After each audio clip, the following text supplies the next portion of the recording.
হায় রে! শেষ পর্যন্ত আমার হিট অফিসারের কথাই শুনতে হলো। ব্যাগের মধ্যে ছাতা আর পানি বোতল, ছাতা আর পানি বোতল। দেখতে পাচ্ছেন কিনা জানি না, বোতলের কিন্তু গায়ে লেখা টিকটক। তো এই বোতলটা আমার আম্মু নিয়ে আসছে।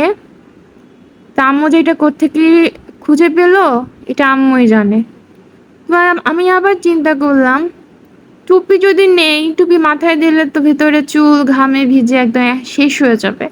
তো আমি টুপির বদলে আমি ছাতাটাকেই বেটার মনে করলাম। তো ব্যাগে আর এত বেশি গাদাগাদি করে আর আমি কিছুই নিলাম না। আর যদি পাংখার কথা আসে, ওই পাংখা আমার লাগবে না। কেননা আমার অতটাও গরম লাগে না। কারণ আমরা বাংলাদেশিরা, আমি যতটুকু জানি, আমরা গরম সহ্য করতে পারি। তো আমাদের নিজেরই ওয়েতে আমরা নিজেরাই বুদ্ধি খাটিয়ে হলো আমাদের ভালোটা আমাদেরই বের করতে হবে। Tata, bye bye. আবার দেখা হবে। ভালো থাকবেন। বেশি বেশি করে পানি খাবেন। টাটা।